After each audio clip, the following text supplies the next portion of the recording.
তো বন্ধুরা এগুলো হলো চালু করেছি। তো বন্ধুরা এগুলো হলো দেখছেন খোল ভাজা। এখানে আছে 12 মশলা ভেজে গুঁড়ো করে রাখছি, কালকে ভাজছি। আসলে ভেজে ঠান্ডা করার পর এগুলো আমরা মিশাবো এখন। আর এখানে আছে হলো মিষ্টির গাদ। এখানে আছে মিষ্টির গাদ 5 কেজি। এখানে আছে খোল ভাজা 2 কেজি। আর এখানে মশলা আছে প্রায় 400 গ্রামের মতো, 12 মশলা। আসলে সবগুলো ভেজে গুঁড়া করে রাখছি দেখছেন এই যে। তো আমি এখন এগুলো মিশাবো, কিভাবে তার আসলে প্রস্তুত করি সেটা দেখানোর জন্য আসলে আজকের ভিডিওটা মূলত। এই যে দেখতে পাচ্ছেন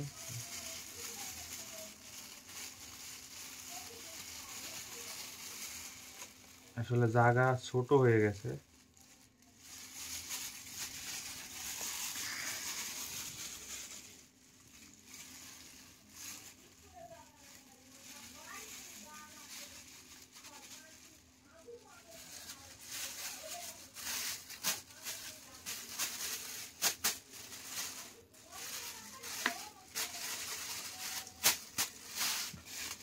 হাত দিয়ে নামবো, দেখতে পাচ্ছেন এগুলো এখন আমি ভালোভাবে মেশাবো, যতক্ষণ না ঠিকভাবে মিশে যায় আর কি।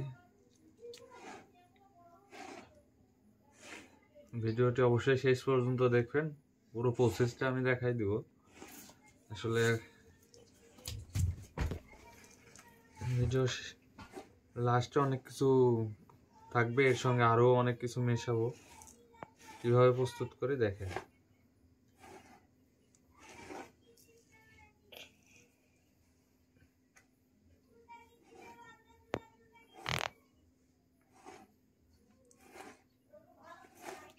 মিশিয়ে নেব।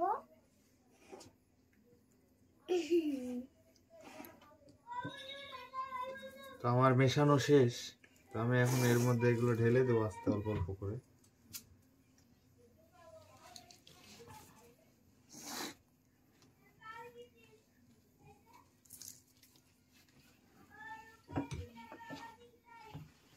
অল্প অল্প করে ঢেলে দেবো আর এগুলো নাড়া দেবো যাতে মিশে যায় আর কি।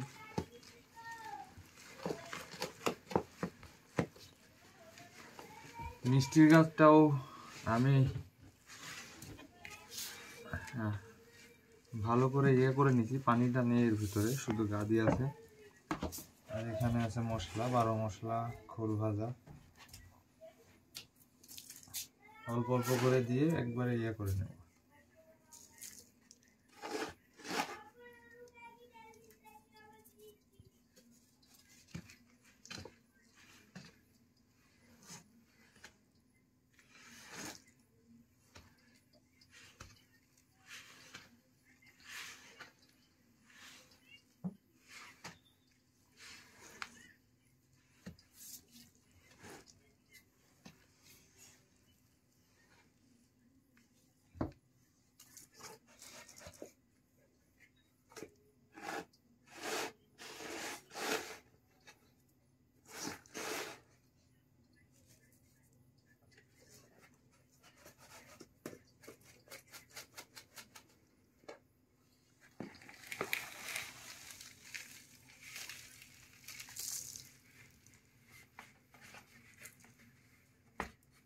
দেখছেন সবগুলো দিয়ে দিলাম।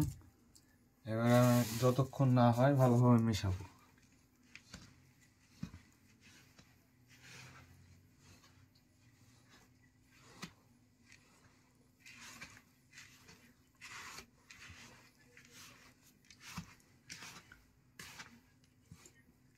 আপনারা চাইলে হাত দিয়েও মেশাতে পারেন।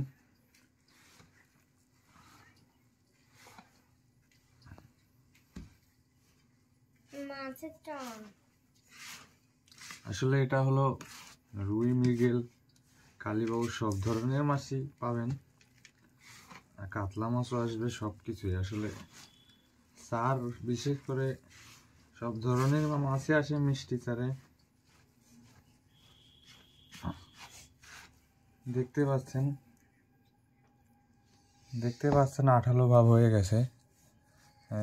দেখায় যে দেখতে পাচ্ছেন এই যে মানে এর সাথে প্রায় মেশানো হয়ে গেছে, তবুও আমি আরও 5-6 মিনিট মেশাবো ভালোভাবে, যাতে কোনোটা বাদ না পড়ে যায়, খোলটাও যাতে মিষ্টির গাদটা চুষে নেয় ভালোভাবে। তো সেই জন্যই আর কি মেশাবো ভালো করে।